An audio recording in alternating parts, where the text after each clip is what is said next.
बहुत आधुनिकता बढ़ती चली जा रही। बताओ, जब रोटी बनाने की मशीन आ गई, कुछ दिन में खाने की भी आ जाएगी कि भाई ऐसे करो, ऐसे हमने ऐसी रोटी पाई है जिनमें बिना नमक के भी आप स्वादिष्ट पाते चले जाएं, जो बिना खाद के खेतों में पैदा होती थी, घर की चक्की से पीसा जाता था और चूल्हे में बनती थी लाल लाल ना, और वो जब सुबह हमको मिलती थी तो खस्ता की तरह होती थी। उसमें जरा सा मक्खन लगा लिया, नमक लगा लिए तो ऐसे स्वादिष्ट। स्कूल जाना होता था सुबह, तो किसान के घर में सुबह सुबह थोड़ी वहाँ कोई ये गैस चूल्हा थोड़ी था, वहाँ तो चूल्हा 8 बजे जलता था, तो रात की रोटी बना के रख दी जाती थी और दही और मठा दिया जाता था। पियो, आनंद मस्त होते चले।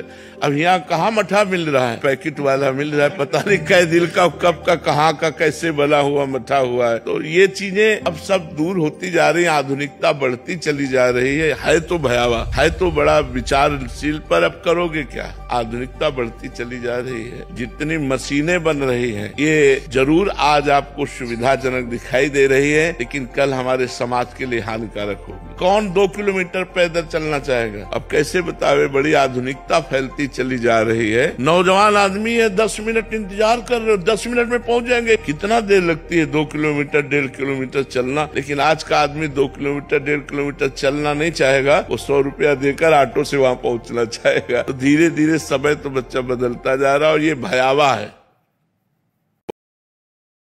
चल रहा है कि एक साधक वृंदावन की दंडोती परिक्रमा लगाते थे। बहुत अच्छे साधक थे, गोरे पीले तगड़े हष्ट पुष्ट। वो जिस कपड़े पर लेट कर दंडोती परिक्रमा लगाते थे, एक जर्मनी की स्त्री जो लड़की थी वो देखकर प्रभावित हुई और उसने जर्मनी का नोट समर्पित किया। वो लगाते ही रहते थे दंडोती। तो बाबा, एक भगत आई थी, उसने नोट दिया। अरे उनका बच्चों बच्चों बच्चों, अब अगली बार से उसको डांट देना, पैसा मत लेना, उसको खड़े मत होने देना। दूसरे दिन गए, वो तो रोज हम परिक्रमा लगाते थे रात्रि में 2 बजे से 2 बजे, सूर्योदय होते होते सब हो जाता था। बोले बाबा, आज वो हमारा चद्दर ले गए और इतने नोट दे। हमका फिर महाराज जय श्री महाराज तुरंत अपने को बदला कि मतलब आप शिष्य हो तो, लेकिन जब देखा तो हमका कोई सोई जो राम रचि राखा को तो महाराज आप संत हो, आप देख लो जैसा। फिर महाराज कहानी आगे बढ़ती चली गई और उनकी दशा ही अलग हो गई। मतलब इतनी मित्रता हो गई कि अब उसने बाइक खरीद दी, बाइक में और घुमाओ खत्म दंडोती परिक्रमा। तो ये क्या माया क्या करती है कि जैसे हम लोग भगवत मार्ग में लगे तो दाने डालती है, क्योंकि हमारी कमजोरी पता है ना उसको कि इसको ये पसंद है, इसको ये पसंद है, अंदर है वो बैठी मनई में तो बैठी है, तो वही चीज हमें देगी, वही संयोग कराएगी। अब हमको लगता है कि भगवान तो कल भी मिल सकते हैं, बस ये बात हो जाती है। ये मतलब 1-2 की कहानी नहीं है, ये लाखों चलने वालों को मार के गिरा दिया माया ने।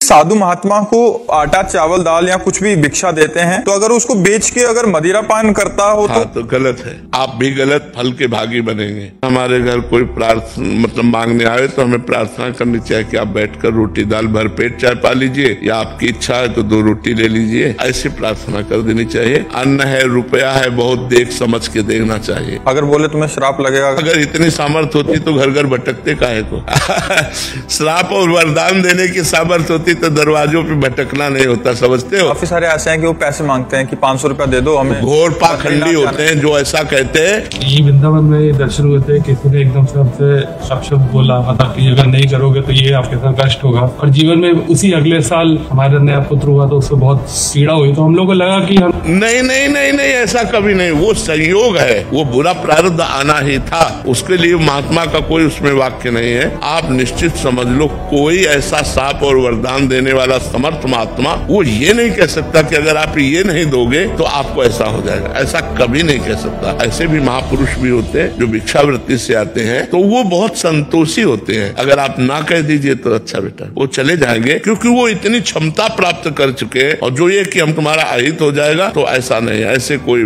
नहीं, ऐसा कोई नहीं, तुम्हारा अहित नहीं कर सकता, ये हम तुमसे वादा करते हैं। हाँ, रोटी दाल पालो, आप ठंडी लग रही है, आपके पास कपड़ा नहीं तो लो हमारी जैकेट ले लो, पहन लो आप। अगर बीमार हो तो चलो मैं औषधि दिला दूं तुम्हें। इतनी सेवा तो हम कर सकते हैं। इसके आगे रुपया हमें जहाँ देना है वहाँ बहुत होश में देना है, और ये बेच लेगा इसको भी बहुत होश में देना है, क्योंकि वो शराब पीता है, मांस खाता है, तो उसके भागीदार हम भी तो बनते हैं ना। इसलिए दान सुपात्र को देना चाहिए।